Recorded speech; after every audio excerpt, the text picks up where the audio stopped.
Now starting another original tale from Korafika Tales, an exclusive work from our publishing house, narrated by Joanne. Enjoy the story. He saw her across the ballroom, and his world stopped. 7 years. 7 years since she vanished with his mockery ringing in her ears. Gravida? How much do you want? He'd thrown cash at her like she was nothing. Now she's here. Radiant. Untouchable. Pregnant. Married. To him. His greatest enemy. But what he doesn't know will destroy him. The child he told her to erase? Alive. The woman he broke? Unbreakable. The empire he rules? Built on a lie. Tonight, the past doesn't just return. It declares war. And the only question left is, can a man who bought everything ever earn back the one thing he threw away? New York City. The Obsidian Tower, 7 years later. The charity gala glittered like a lie. Crystal chandeliers dripped light onto marble floors. Champagne flutes clinked in manicured hands. Men in tailored suits exchanged hollow laughter, their smiles sharp as knives. Minjun Kim stood at the center of it all, untouched. 39 now. Silver threading through his black hair. Eyes like winter, cold, distant, calculating. The underground king of New York's Korean district. They called him Geom In-young, the Black Dragon. He didn't smile. He didn't need to. His presence alone made grown men sweat. Mr. Kim. A board member approached, voice trembling with manufactured confidence. The acquisition is moving forward. The docks will be yours by next week. Minjun's voice was soft, lethal. Or you won't be. The man paled, nodded, fled. Minjun lifted his glass, barely tasting the scotch. 7 years ruling this city's shadows. 7 years building an empire on fear and silence. 7 years of... He saw her. Time fractured. The glass slipped from his hand, shattering against marble. No one noticed. The world had already disappeared. She stood near the entrance, one hand resting on the curve of her belly. Pregnant. Impossibly beautiful.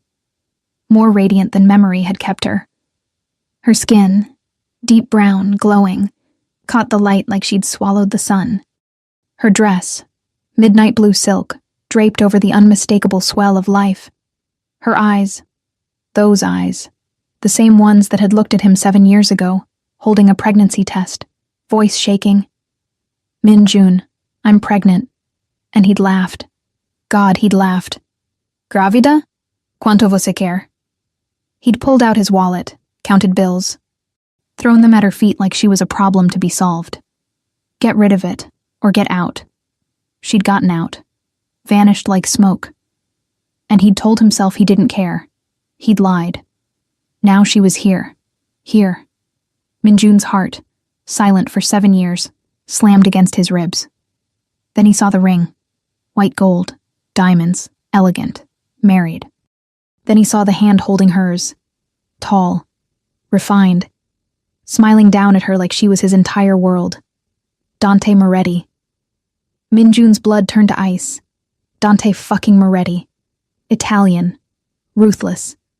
The only man in New York who dared challenge Minjun's empire and lived. His greatest rival. His sworn enemy.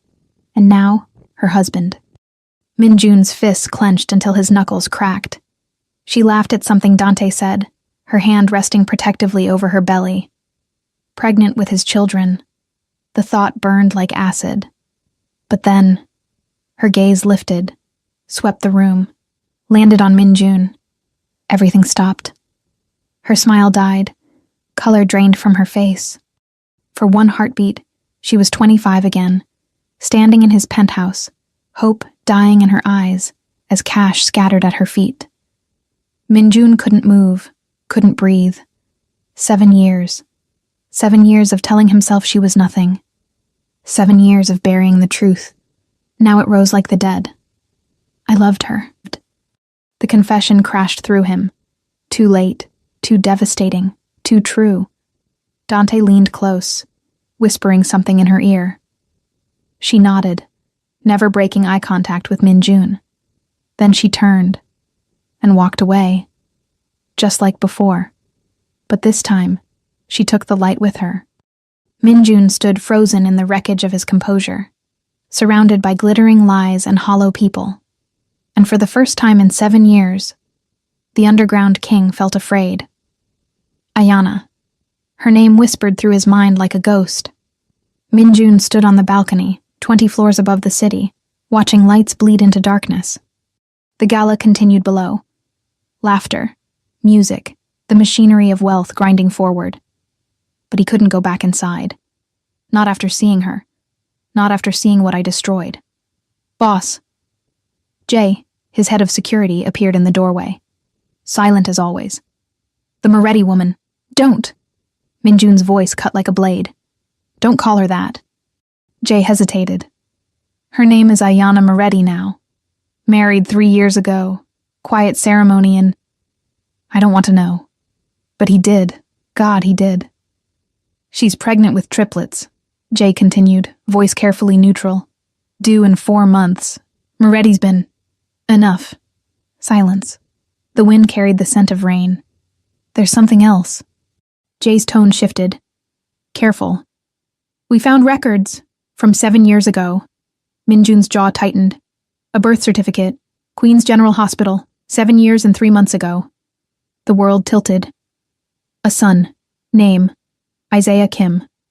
Minjun's knees nearly buckled. Mother. Ayana Williams. The air left his lungs. Father. Unknown. But he knew. God, he knew. She'd kept it. The baby he'd told her to erase. His son. I have a son. Where is he? Minjun's voice cracked. Raw. Desperate. Enrolled in St. Augustine's Academy. Manhattan, top of his class. Lives with Ayana and Dante Moretti and... Moretti knows. It wasn't a question. Yes, sir. He adopted the boy 2 years ago. Legally. Isaiah's last name is now Moretti. Something inside Minjun shattered. His son. Raised by his enemy. Carrying another man's name. Get me everything. Minjun's voice turned to stone. School records. Medical files. Photos. Everything. Sir. Everything. Jay vanished. Minjun stood alone, staring at the city he'd conquered. It meant nothing. Absolutely nothing. 3 days later, the black sedan idled across from St. Augustine's Academy. Minjun sat in the back seat, hands trembling. 3:15 p.m. Dismissal time. Children poured from the building. Laughter, backpacks, chaos. Then he saw him. A boy. 7 years old. Small for his age, but strong. Skin the color of warm bronze, Ayana's inheritance. Hair dark and thick, Minjun's. Eyes sharp and watchful, both of theirs. Isaiah. Minjun's heart stopped. The boy walked alone, head down, earbuds in. No friends, no smile, just quiet intensity.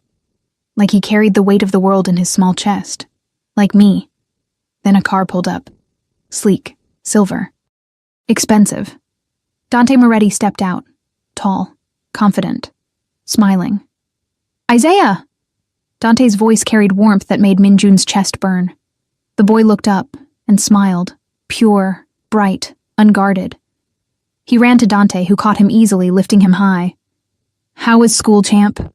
I got 100 on my math test. That's my boy. My boy. The words stabbed through Minjun like glass. Dante ruffled Isaiah's hair. Natural, easy, right. Then Ayana appeared from the passenger side, radiant even in her 3rd trimester. She opened her arms, and Isaiah hugged her carefully, mindful of her belly. Mama, I missed you. I missed you too, baby. They were a family, perfect, whole. Without him. Minjun watched through tinted glass as they drove away. His son. His son. And he was a stranger. That night, Minjun stood in his penthouse, holding a photograph. Ayana, 7 years ago. Laughing, young, in love with a man who didn't deserve her. I destroyed her. And now she'd built a life from the ashes. A beautiful life. Without him. His phone buzzed, unknown number. He answered, silence. Then, Minjun. Her voice, after 7 years. Ayana. His voice broke on her name. Stay away from my son. My son, Not our son, my son. He's mine too. Minjun's throat burned. You know he is. You gave up that right when you threw money at my feet. The line went dead. Minjun stood in the darkness, holding a phone that had gone silent. And for the first time in 7 years, the underground king wept. 2 weeks later, Ayana stood in the kitchen of their Tribeca penthouse, hands braced against the marble counter. Breathing hurt, thinking hurt, seeing him hurt. Mama! Isaiah's voice, soft, worried. She forced a smile, turning to face her son. 7 years old, too perceptive, too much like, no. I'm fine, baby, just tired. Isaiah studied her with those sharp eyes, Minjun's eyes. You've been sad since the party. Ayana's heart clenched. I'm not sad, I'm just... Is it because of the man? She froze. What man? The one who keeps watching me at school. Blood turned to ice. Isaiah. Ayana knelt carefully, hands on his small shoulders. What man? When? I don't know his name. He sits in a black car across the street. Every day at pickup time. He just... watches. Minjun. Rage flooded through her, hot, consuming. Has he ever approached you? No. He just stares, like he's sad. Ayana pulled Isaiah close, mindful of her belly. Listen to me. If he ever tries to talk to you, you run. You find a teacher. You call Dante. Do you understand? Isaiah nodded against her shoulder. But Mama, he looks like me. The world stopped. What? The man. He has my eyes. That night, Dante found Ayana on the balcony, staring at the city. He's been watching Isaiah. Her voice was ice. Dante's expression darkened. Minjun? Who else? Silence. I'll handle it. No. Ayana turned, eyes blazing. I will. Ayana, he doesn't get to do this. He doesn't get to throw us away and then play concerned father 7 years later. Dante pulled her close, careful of her pregnant belly. He's dangerous. I know. Her voice cracked. I know exactly what he is. Then why go near him? Because part of her, God help her, still remembered the way he'd looked at her before the cruelty, the rare smiles, the gentle touches in the dark. The man she'd loved before money turned him into something cold. Because Isaiah deserves to know the truth. Ayana's hands trembled. And Minjun deserves to hear it from me. The next day, Ayana walked into the obsidian tower alone, 7 months pregnant, fury in her veins. The receptionist paled. Ma'am, you can't... Tell Minjun Kim that Ayana is here. He'll see me. 2 minutes later, she was in the elevator, 60 floors up. The doors opened to a world of glass and steel and silence. Minjun stood by the window, back to her. You have 60 seconds. Ayana's voice cut through the space. Then I'm gone. He turned, and the world collapsed between them. 7 years. 7 years of absence. 7 years of trying to forget the way he'd looked at her, before he learned to look through her. Ayana, don't. She held up one hand. Don't say my name like it means something. His jaw tightened. I came to tell you one thing. One thing. Her voice shook with barely controlled rage. Isaiah is my son. Mine and Dante's. You are nothing to him. A DNA donor. Nothing more. That's not true. You made it true. The words exploded from her. You threw money at my feet like I was a whore. You told me to erase our child. You looked me in the eye and chose your empire over us. I was wrong. 7 years too late. Minjun stepped forward. Ayana stepped back. Don't come near me. Don't watch my son. Don't... Her voice broke. Don't pretend you care now. I do care. You care about control, about winning, about making sure Dante doesn't have something you want. This isn't about Dante. Everything with you is about power. Silence crashed between them. Minjun's hands shook. I loved you. His voice cracked, raw, desperate. I loved you then. I love you now. And I've spent 7 years trying to kill it, trying to forget. But seeing you, stop, Seeing you pregnant with his children. Stop. Kills me. Ayana's vision blurred. You don't get to do this. You don't get to break me twice. I'm not trying to break you. I'm trying to... To what? Win me back? Destroy my marriage? Claim Isaiah like he's property? He's my son. He's the boy you told me to abort. Tears streamed down her face. He's the child you said was worthless. And now you want him? I always wanted him. I was just too afraid to... Afraid? Ayana laughed, bitter, broken. You're the underground king. You're not afraid of anything. I'm afraid of you. The confession hung in the air. I'm afraid of what you make me feel. What you make me want. A life beyond this. A future beyond blood and money and fear. Then you should have chosen differently. What if your nights didn't end in silence, but inside a love story that understands you? Not rushed, not shallow. A romance told slowly, the way love actually feels. Created for quiet evenings and intimate moments, for those who still crave real emotion. The story continues beyond this moment. Scan the QR code and keep listening. I know. Silence. Ayana wiped her eyes, steadying herself. Isaiah deserves to know who his father is. Not because you have rights, you don't. But because he's asking questions. Because he's smart and he sees you watching him like a ghost. Minjun's breath caught. I'll tell him the truth. That you're his biological father. That you weren't ready. That Dante chose to be his father when you chose your empire. Ayana. But if you ever hurt him the way you hurt me, I will destroy you. Her voice turned to steel. I don't care about your power or your empire. I will burn it all down. She turned to leave. Ayana, wait. We're done, Minjun. We've been done for 7 years. The elevator doors closed between them. Minjun stood alone in his empire of glass. And realized he'd never felt more powerless. 1 week later.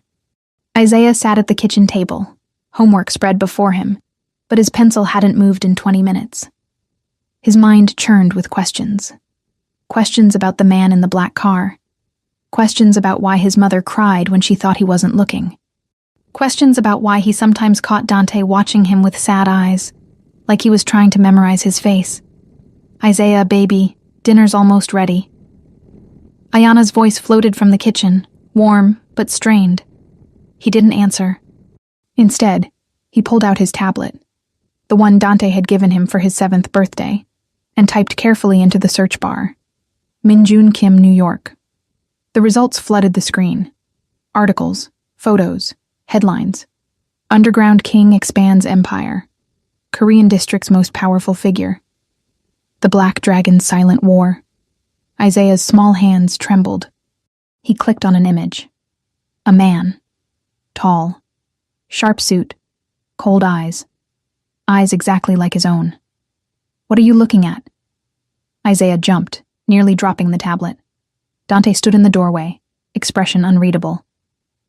Nothing, just homework. Dante crossed the room in 3 strides, gently taking the tablet. His face went very still when he saw the screen. Silence stretched between them. Heavy. Terrible. How long have you known? Dante's voice was quiet. Isaiah's eyes filled with tears. Is he my real father? The question shattered something in the air. Dante sat down slowly, carefully, like he was handling something fragile. Yes. The word came out raw. Biologically, yes, but Isaiah, why didn't you tell me? The boy's voice cracked. Why did everyone lie? We didn't lie. We just waited for the right time. When would that be? Isaiah's tears spilled over. When I'm 10? 20? Never? Dante reached out, but Isaiah pulled away. Does he know about me? Yes. Does he want me? The question hung in the air like a blade. It's complicated, champ. That's not an answer. Isaiah's small fist slammed on the table. Either he wants me or he doesn't. He does want you, now. But 7 years ago... What happened 7 years ago? Dante's jaw tightened. That's a conversation you need to have with your mother. I'm having it with you. Isaiah stood, trembling. You're my dad. You're the one who taught me to ride a bike. You're the one who reads to me every night. You're the one who... His voice broke completely. Dante pulled him close, and Isaiah collapsed into his arms, sobbing. You're my dad, the boy whispered against Dante's chest. Not him. You. I know, champ, I know. But even as Dante held his son, damn it, he felt the foundations of their world beginning to crack. That same night, Minjun's penthouse. Minjun stared at the files spread across his desk. 7 years of Isaiah's life, laid out in photographs and documents. First birthday. Ayana holding a smiling baby, alone in a small apartment. Second birthday. Still alone. Third birthday. A new apartment. Better. But Ayana's smile looked tired. Fourth birthday. Dante appeared in the photos, smiling. Present. There. Fifth birthday. Dante's hand on Isaiah's shoulder. Natural. Fatherly. Sixth birthday. Isaiah called him dad in a video clip. The word stabbed through Minjun's chest. Seventh birthday. A family. Complete. Perfect. Without him. Minjun's hands shook as he picked up the most recent photo. Isaiah, 7 years old, sharp eyes, serious expression. His son, a stranger. The intercom buzzed. Sir, you have a visitor. He says it's urgent. I'm not. It's Dante Moretti. Minjun's blood froze. Send him up. 3 minutes later, the elevator doors opened. Dante stepped out, controlled fury radiating from every line of his body. You told me to stay away from your son, Minjun said, voice cold. I'm trying. Not hard enough. Dante's accent thickened with anger. He found out. About you. He's been researching you online. Asking questions. Minjun's chest constricted. Is he... devastated? Confused? Angry? All of the above. Dante stepped closer. He's 7 years old, Minjun. 7. And now his entire world is falling apart because you couldn't stay in the shadows where you belong. He has a right to know who his father is. I'm his father. Dante's voice cracked. I'm the one who held him when he had nightmares. I'm the one who taught him to read. I'm the one who's been there. Because I wasn't given the choice. You were given a choice. Dante's fist slammed into the desk. Ayana came to you, pregnant and terrified, and you chose money over her. You chose your empire over your child. Don't you dare rewrite history now. Silence crashed between them. Minjun's voice dropped to a whisper. I know what I did. I live with it every day. Good. Then live with it quietly. Stop torturing them. Stop watching Isaiah at school.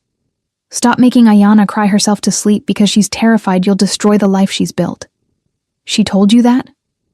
She doesn't have to. I see it in her eyes every time your name is mentioned. Dante's voice turned lethal. You had 7 years to claim them. You chose not to. Now they're mine. Isaiah is my son. On paper, in biology, but in every way that matters, in love, in time, in sacrifice, he's mine. Dante moved to the elevator. Stay away from them, Minjun, or I swear to God I'll make you. The doors closed. Minjun stood alone in his empire of glass and steel, and realized power meant nothing when you had no one to share it with. 2 days later, St. Augustine's Academy. Isaiah walked out of school, head down, world heavy on his small shoulders. He'd barely slept in 2 days, barely eaten. His mind churned with impossible questions. Why did his biological father throw him away? Why did his mother lie? Why did everything feel broken? Isaiah. The voice stopped him cold. He looked up. Minjun stood beside the black car, no longer hiding, no longer watching from a distance. Just there. Isaiah's heart hammered. Up close, the resemblance was undeniable. Same eyes, same sharp features, same quiet intensity. I know I'm not supposed to talk to you, Minjun said carefully, but I needed you to know something. Isaiah should run, should scream, should find a teacher. But his feet wouldn't move. What? His voice came out small. Minjun knelt down, eye level with his son. What I did 7 years ago was wrong, unforgivable. I hurt your mother in ways I can never take back, and I hurt you before you were even born. Isaiah's eyes burned. I don't expect you to forgive me, or call me father, or even acknowledge me. Minjun's voice cracked. But I need you to know, you weren't unwanted. You were never unwanted. I was just too broken to see what mattered. Then why did you tell my mom to get rid of me? The question destroyed him. Because I was afraid. Minjun's hands shook. Afraid of being a father. Afraid of failing. Afraid of losing control of my empire. So I chose power. And I lost everything that mattered. Isaiah wiped his eyes furiously. Dante says you're dangerous. Dante's right. He says you hurt people. I do. Then why should I believe anything you say? Minjun's breath caught. You shouldn't. You should believe what you've seen. And what you've seen is a man, Dante, who loves you more than life, who chose you, who's been there. Then why are you here?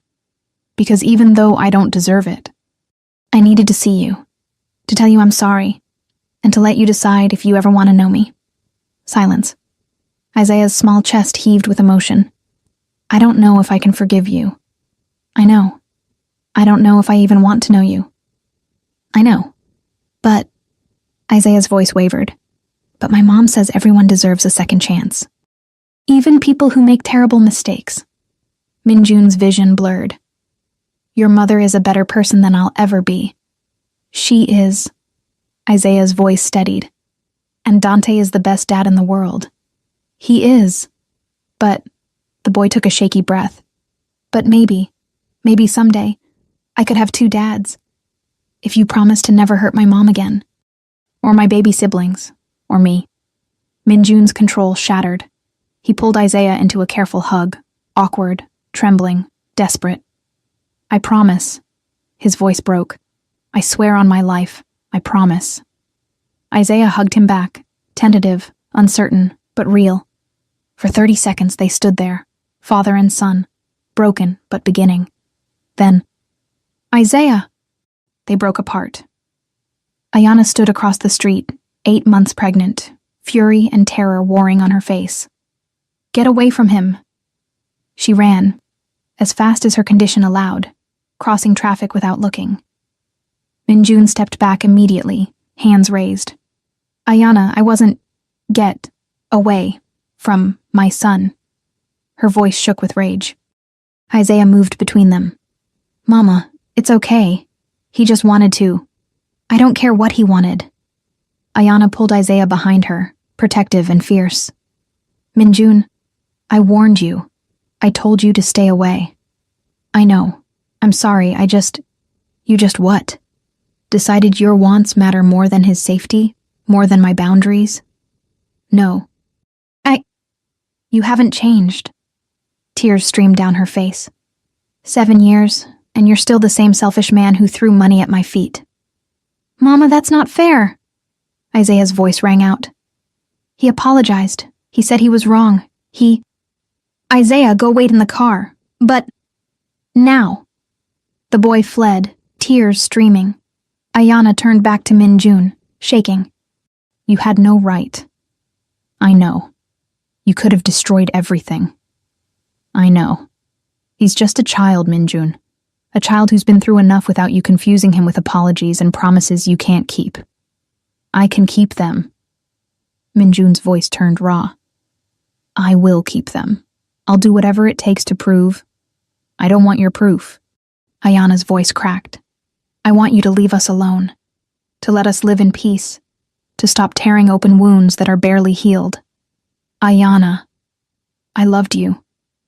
The confession ripped out of her. God help me. I loved you more than anything. And you destroyed me. You took the best parts of me and turned them to ash. Silence. Minjun's face crumbled. I know. And I'll spend the rest of my life trying to make it right. You can't make it right. Some things can't be fixed. Then I'll die trying. They stood there, 2 feet apart, 7 years of pain between them. If you care about Isaiah at all, Ayana whispered, you'll walk away. You'll let Dante be his father. You'll let us be a family. And if I can't, then you're not the man I hoped you'd become. She turned and walked away. Minjun watched her go, watched his son look back through the car window, confused and hurting, and made a choice. The hardest choice of his life. That night, Minjun sat in his penthouse, staring at a blank piece of paper. He'd built an empire on ruthlessness, on taking what he wanted, on never backing down. But Isaiah's face, Ayana's tears, they broke something in him. He picked up his pen and began to write. Dear Isaiah, by the time you read this, I'll be gone. Not from your life, never from your heart, but from your daily world. Your mother is right. I had my chance, and I wasted it. Dante is your father in every way that matters. Don't ever doubt that. But if you ever want to know me, if you ever have questions, or need help, or just want to understand where you came from, I'll be here. I'm sorry I wasn't there from the beginning. I'm sorry I chose wrong. But I'm grateful, so grateful, that your mother chose right. Be good, be kind, be everything I wasn't, and know that even from a distance I love you. Your biological father, Minjun.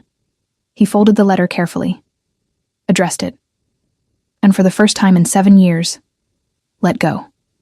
3 weeks later. Ayana hadn't heard from Minjun since that day outside Isaiah's school. No calls, no messages, no black cars watching from across the street. Silence. It should have brought relief. Instead, it brought an ache she couldn't name. She stood in the nursery, half finished, painted in soft yellows and greens, one hand on her belly. 36 weeks pregnant with triplets. The doctors said any day now. Dante worked tirelessly to finish the room, assembling cribs and changing tables with quiet determination. Isaiah helped, holding tools and asking endless questions about his future siblings. They were happy, or trying to be, but something felt incomplete. Mama?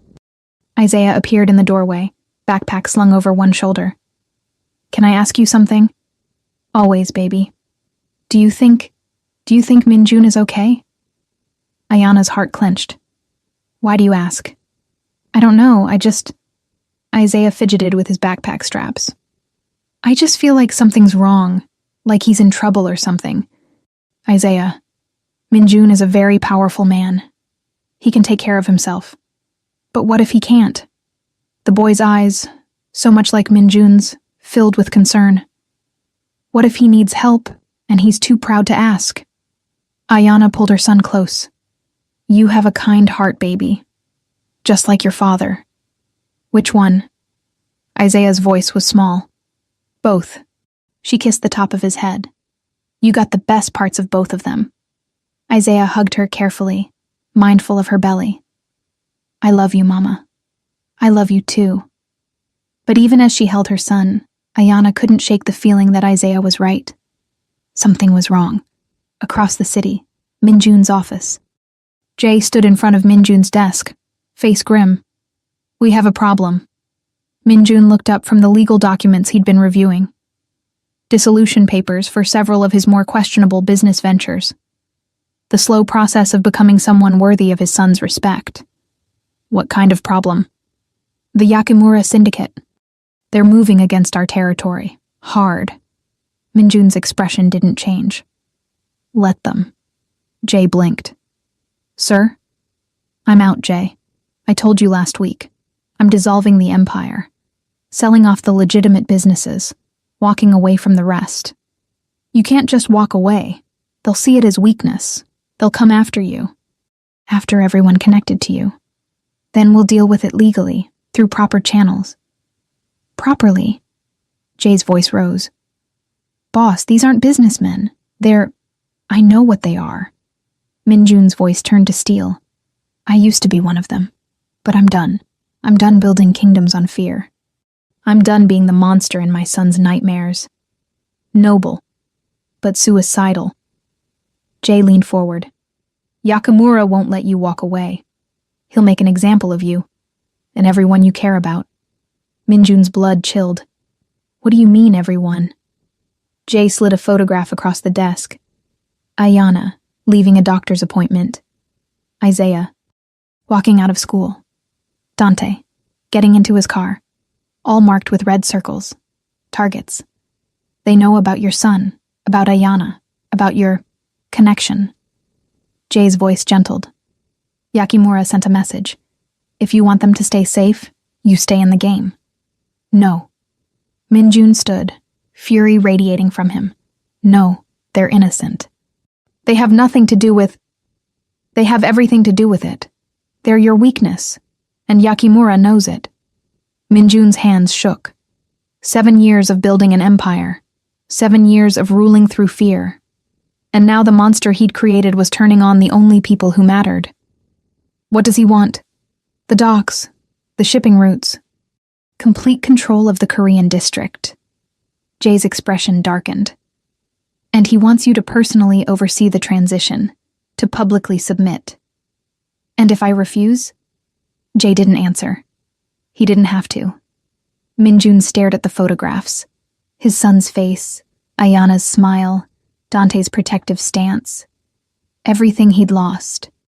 Everything he'd been trying to earn back, now threatened because of who he used to be. How long do I have? 48 hours. Then he starts making examples. Minjun's jaw tightened. Arrange a meeting, tomorrow. Neutral ground. Sir, if you go alone, I won't. Minjun picked up his phone. I'm bringing the one person Yakimura won't expect. Who? Minjun dialed. The phone rang twice. Moretti. Dante, it's Minjun. I need your help. Silence. Then, why the hell would I help you? Because Yakimura is threatening Ayana and Isaiah, and if we don't work together, they'll both die. 12 hours later. Dante's penthouse. Ayana sat on the couch, Isaiah asleep against her shoulder, watching the news. Her phone buzzed. Dante, need to talk. Important. Coming home now. 5 minutes later, the door opened. Dante entered, followed by Minjun. Ayana's breath caught. What is he doing here? Her voice turned to ice. We have a situation. Dante's expression was grim. And I need you to stay calm. Dante, Yakimura is targeting you and Isaiah because of Minjun's connection to you. The world stopped. Ayana's arms tightened around Isaiah. What? Minjun stepped forward carefully. I'm leaving the life, dissolving the empire, but Yakimura sees it as weakness. He's threatening everyone I care about to force me back in. Then go back in. Ayana's voice shook. Do whatever it takes to keep Isaiah safe. If I go back, I become the monster I've been trying to escape, and I'll never be worthy of him. I don't care about worthy. Tears streamed down her face. I care about alive. Ayana, no. No, you don't get to do this. You don't get to endanger my son because you're having some moral crisis. Dante moved to her side. Amor, we have a plan, but we need your trust. Trust? Ayana laughed bitterly. Trust the man who abandoned me? The man who's bringing gang wars to my doorstep? Trust me. Dante's hands cupped her face gently. I will protect you. Both of you. I swear it. Ayana looked between them. Dante, the man who'd chosen her. Minjun, the man who destroyed her. What's the plan? 24 hours later, neutral ground. An abandoned warehouse in Red Hook. Minjun stood in the center of the empty space, alone.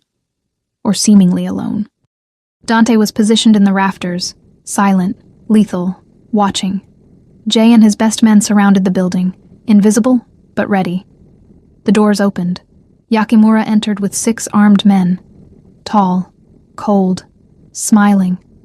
Minjun Kim, the Black Dragon, finally brought to heel. Minjun's expression didn't change. You wanted to talk, so talk. I want your empire, your territory, your complete submission. Yakimura circled like a predator. And in exchange, I'll let your little family live. I'm out. The empire is dissolving. Take what you want.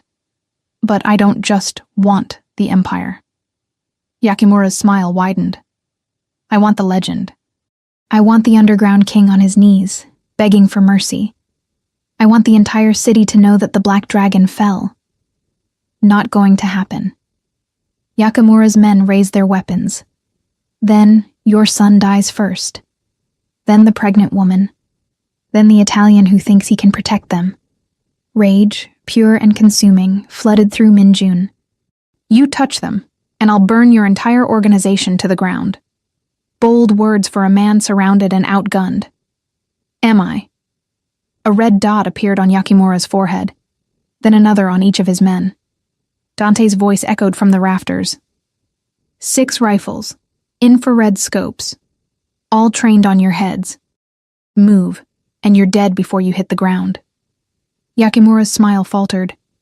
This is a trap. No. Minjun stepped closer. This is a choice. You can walk away now. Leave the city. Disband your operations, and live. Or we end this tonight. Permanently. Silence stretched. Tense. Explosive. Yakimura's eyes calculated. You've gone soft, Minjun. Love has made you weak. No. Minjun's voice dropped to a whisper. Love has made me dangerous. Because now I have something worth killing for. The threat hung in the air. Yakimura stared into Minjun's eyes and saw something that made him hesitate. Not weakness, purpose. This isn't over. Yes, Minjun said quietly. It is. You just don't know it yet. Yakimura's men lowered their weapons. They backed toward the door. You're making a mistake, Minjun. The only mistake I made was waiting 7 years to become the man I should have been. Yakimura left. The warehouse fell silent. Dante dropped from the rafters, landing in a crouch. Think he'll stay gone? For now. Minjun's hands shook with adrenaline. Long enough for me to make sure Ayana and Isaiah are safe. And then I disappear. I'll sell everything, leave New York, make sure my presence never endangers them again. Dante studied him. Running? Protecting. Minjun's voice cracked. It's all I have left to give them. Dante was quiet for a long moment. Then, or you could stay, and actually be the father Isaiah deserves. Minjun's breath caught. After everything, you still showed up. You still risked your life for them. Dante's expression softened. That's what a real father does. But Ayana is furious, terrified, and stubborn as hell. Dante smiled slightly. But she's also the woman who fell in love with you once. The woman who kept your son even when you told her not to. The woman who's strong enough to forgive the unforgivable. I don't deserve forgiveness. None of us do. But we ask for it anyway. Dante extended his hand. Stay. Fight. Earn it. Minjun stared at the offered hand, then took it. Thank you. Don't thank me yet. You still have to convince her. How? Dante's smile turned knowing. By becoming the man she always believed you could be. 3 days later, Mount Sinai Hospital, 2:47 a.m. Ayana's scream tore through the delivery room. Dante held her hand, murmuring encouragement in Italian. Isaiah waited in the family room with Minjun, awkward, silent, tense. Will Mama be okay? Isaiah's voice was small. Minjun looked at his son, really looked at him. 7 years old, brave, terrified. Your mother is the strongest person I've ever known. Minjun's voice was gentle. She'll be more than okay. You really think so? I know so. They sat in silence for another minute. Then, can I ask you something? Isaiah's voice wavered. Anything. Why did you really come back? Was it just because of the bad men threatening us?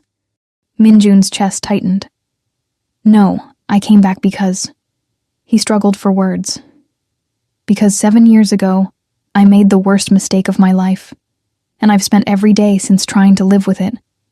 But seeing you, seeing what an incredible person you're becoming, made me realize I didn't want to just live with it anymore. I wanted to fix it. Or at least try. Isaiah's eyes, so perceptive, searched his face. Dante says people can change if they really want to. Dante's a wise man. He says you're trying really hard to be better. Minjun's vision blurred. I am. Good. Isaiah's small hand found Minjun's larger one. Because Mama says everyone deserves a second chance. Even people who mess up really, really badly. Minjun's control shattered. He pulled Isaiah into a careful hug. I don't deserve you, or your mother. But I promise, I swear, I'll spend the rest of my life trying to be worthy of this chance. Isaiah hugged him back. Tighter this time, more certain. You're doing okay so far. Before Minjun could respond, Dante burst through the doors. They're here, all 3 of them. They're perfect. 20 minutes later. Ayana lay exhausted in the hospital bed, 3 tiny bundles cradled against her chest. 2 girls, 1 boy. Perfect. Healthy. Here. Dante stood beside her, tears streaming down his face, phone capturing every moment. Isaiah pressed close, eyes wide with wonder. They're so small, he whispered. They'll grow. Ayana's voice was hoarse but filled with joy. Just like you did. A soft knock at the door. Minjun stood in the doorway, hesitant, uncertain. I can come back. I don't want to intrude on... Come in. Ayana's voice stopped him. He stepped inside carefully, saw the babies, and everything he'd ever wanted stared back at him from her arms. They're beautiful, he whispered. They are. Ayana's eyes met his, still guarded, still wounded, but softer. Do you want to hold one? Minjun's breath caught. Are you sure? No, but Isaiah's right. Everyone deserves a second chance. Dante carefully lifted one of the girls, the smallest one, and placed her in Minjun's arms. She was impossibly light, impossibly perfect. Minjun stared down at this tiny life, this second chance he didn't deserve, and felt something break open inside him. All the walls he'd built, all the coldness he'd cultivated, shattered. Hey there, little one, he whispered, voice thick with emotion. I'm someone who's going to try very hard to be good enough for you. The baby's tiny hand closed around his finger. And Minjun, the underground king, the black dragon, the man who'd ruled through fear, wept. Isaiah moved to stand beside him. She likes you. You think so? I know so. Babies can tell when someone's good inside, even if they mess up sometimes. Minjun looked at his son, his incredible, forgiving, wise son. Thank you. For what? For being better than I deserve. Isaiah smiled. Dante says that's what family does.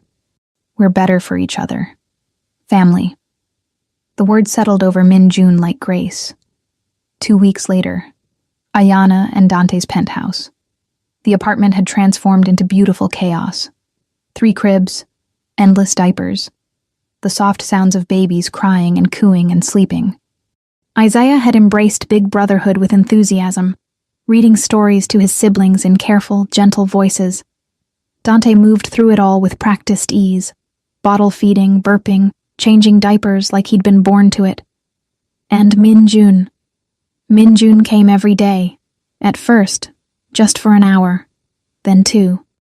Then he started staying through the difficult evenings, walking colicky babies while Ayana rested. He learned to warm bottles, to swaddle correctly, to sing soft Korean lullabies his own mother had sung to him. He was careful, patient, present, never overstepping, never demanding. Just there. One evening, Ayana found him on the balcony, holding Sophia, the smallest triplet, against his chest. The baby slept peacefully, tiny fist clutching his shirt. She likes you, Ayana said softly, echoing Isaiah's words from the hospital. Minjun looked up, startled. She's beautiful. They all are. They are. Ayana leaned against the railing beside him. You're good with them. I'm trying. Silence stretched between them, not uncomfortable, but weighted with 7 years of history. I owe you an apology, Ayana said finally. No, you don't owe me. Let me finish. Her voice was gentle but firm. I owe you an apology for not seeing how much you were hurting 7 years ago. For not realizing that your fear came from trauma, not cruelty.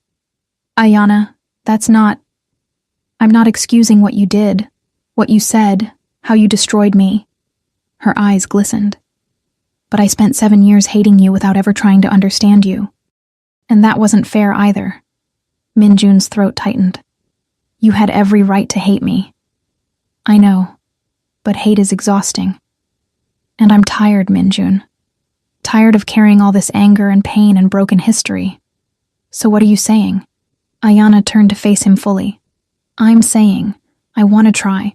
Not to go back. We can never go back. But maybe. Maybe we can build something new. Something better. For Isaiah. For the triplets. For us? The question came out raw, desperate. Maybe. Ayana's smile was small but real. Someday.